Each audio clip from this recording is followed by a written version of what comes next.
kayak kita. Penasaran nggak ibu-ibu? Jangan, ibu jangan. Nyesel kalau tahu, jangan. Bukan kalau saya omongin saya bisa disambar geledek.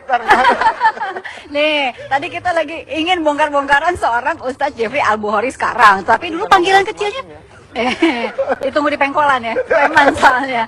Lagi kecilnya panggilannya apa? Jeffrey ya. Jeffrey aja. Nih, tadi ceritanya lurus-lurus saja. Ada cerita-cerita yang kira-kira belum dikeluarin? Ada. Gimana? Satu saat dulu saya masih suka ke diskotik juga.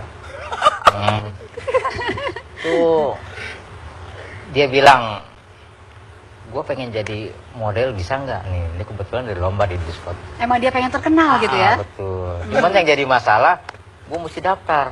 Ya oke. Terus sesudah bisa daftar, baju celana nggak punya. Daftar dulu pakai apaan?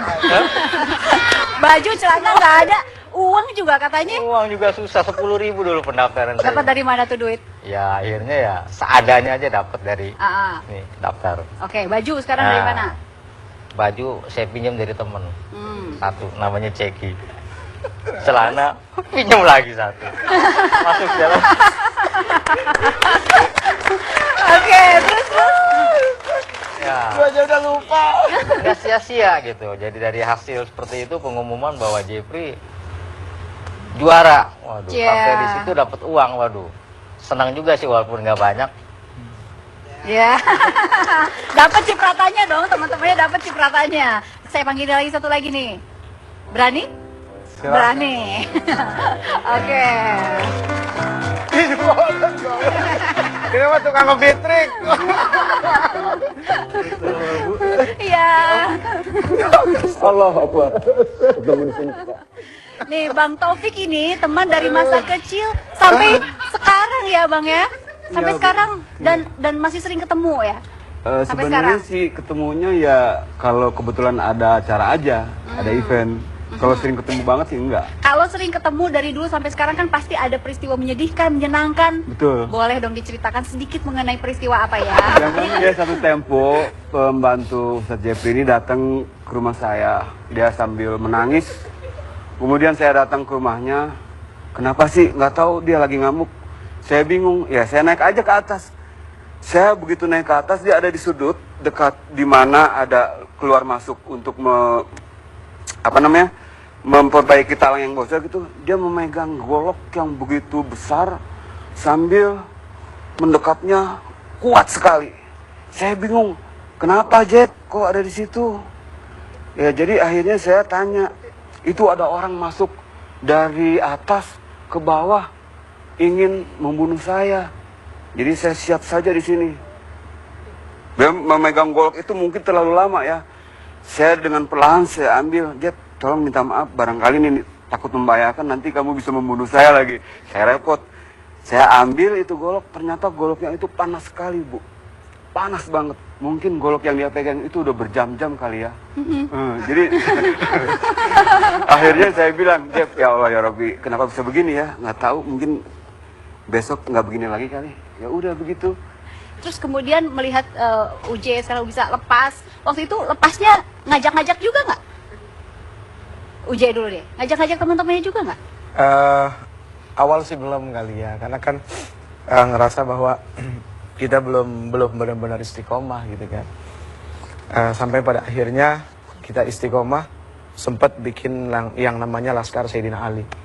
Jadi Laskar Sayyidina Ali itu terdiri dari kumpulan dari anak-anak muda gitu kan, yang sebenarnya masih belum beres juga gitu kan. Pokoknya kalau ada judi di mana disamperin, wah ada acak-acak gitu kan.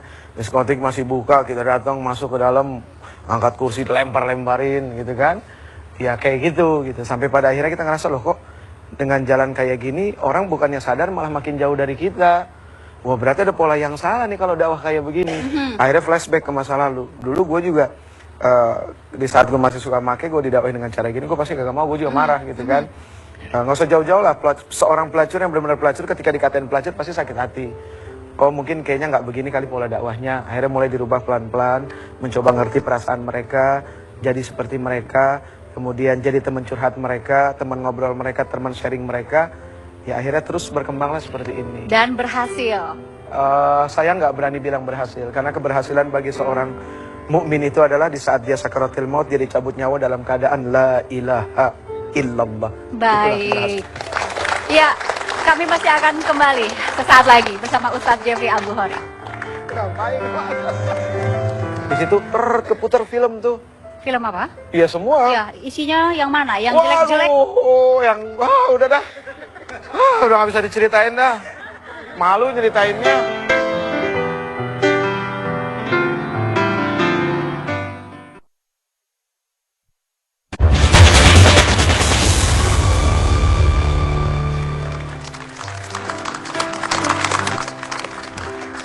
Kembali lagi di 1 jam lebih dekat bersama Ustadz Jeffrey Al-Bukhari. Tadi sudah bercerita mengenai masa remaja ya, masa ya zaman-zaman apa menyebutnya Uji? Masa iya sih. Nah itu. Masa jahiliyah. Masa-masa jahiliyah.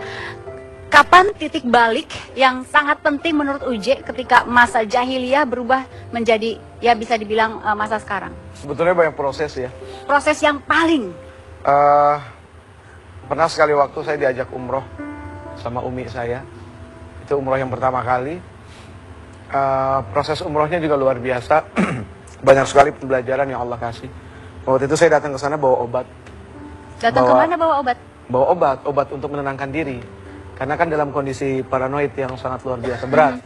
Akhirnya saya bawa obat dari Dadang Hawari, ke Profesor Dr. Hawari. Oke. Sampai di Mekah, sampai di Jeddah terus langsung ke Madinah. Begitu di Madinah, tiket saya hilang. Nggak tahu kenapa. Nggak ngerti itu, padahal waktu dikasih dua-duanya dikasih. Begitu dipulangin dua-duanya. Tapi kenapa tiket saya nggak ada? Cuma tiket umi saya. Di situ akhirnya berasa bahwa hidup lu bukan cuma untuk lu sendiri, bahwa lu harus juga bergantung dengan orang. Bahwa lu punya manusia kanan kiri yang harus lu juga terkadang boleh juga minta bantuan mereka kan gitu. Akhirnya saya ketemu seorang syekh yang memang kebetulan kawan umi saya udah lama gitu kan. Nah, beliau yang bantu ngurusin tiket itu. Nah, sepanjang di Madinah itu, pas hari Jumat kalau tidak salah, saya diantar sama seorang mutawif di Mekah, namanya Murad, dia orang Lombok, diantar ke Masjid Nabawi, sholat, terus saya diajak ke Raudhah, disuruh duduk di Raudhah. Tapi kan karena lagi itu, waktu itu kan pangaplongo gitu loh, jadi nggak ngerti, udah begitu aja. Nah, pas keluar dari Raudhah, lewat makam Rasul, disuruh sholawat, nah pas keluar pintu, nah di situ yang subhanallah. Nggak tahu kenapa, percaya nggak percaya, ini saya ada yang narik mbak. Ada yang narik, dihantemin ke tembok, tung. Saya di situ nangis kurang lebih 2 jam kayak anak kecil. Di situ keputar film tuh. Film apa? Iya semua. Ya, isinya yang mana? Yang jelek-jelek? Udah dah. Udah nggak bisa diceritain dah. Malu nyeritainnya. 2 jam itu keputar film masa lalu yang suram itu? Wah, udah ampun deh. Kejahatan sama perempuan, ampun. Terus ya udahlah pokoknya nggak bisa diceritain lah Mbak ya. Setelah saya pikir banyak yang nonton juga kali, tapi udah ngemaafin saya udah. Maafin ya, maafin. Nah, setelah itu diputar semua film dan kemudian iya, saya nangis gitu kan. Terus besoknya saya berangkat umroh pakai kain ihram. Sampai di Mekah kita tawaf wada. Begitu di saat selesai tawaf, saya doa di Multazam gitu antara Hajar Aswad dengan pintu Ka'bah. Di situ saya nangis, saya pentokin kepala, saya minta sama Allah, ya Allah, seandainya hidup saya punya manfaat buat engkau, buat Rasul engkau, buat orang tua saya, dan buat orang banyak, saya minta tolong sembuhkan saya. Tapi seandainya saya tidak punya manfaat, pulang dari sini saya hanya bikin maksiat, ya Allah saya minta mati aja deh. Karena saya ngerasa bahwa dosanya itu sudah seperti 1 gelas air yang dituang penuh, kemudian dituang lagi nih airnya berceceran, seperti itulah ngerasa dosanya. Selesai dari situ, sholat sunnah 2 rakaat, terus kan biasanya ke sumur Zam-Zam minum, karena waktu itu bulan puasa kan tidak mungkin minum. Saya lupa, saya minum, pantas orang kanan kiri ngeliat gitu kan. Begitu keluar dari sumur Zam-Zam baru ngeh kalau lagi puasa. Saya tanya sama umi saya bilang, kata Rasulullah kalau kita lagi puasa lupa terus makan minum, sesungguhnya Allah Subhanahu Wa Taala memberikan makan dan minum. Jadi saya merasa bahwa, ini ada signal bagus dari Allah gitu kan.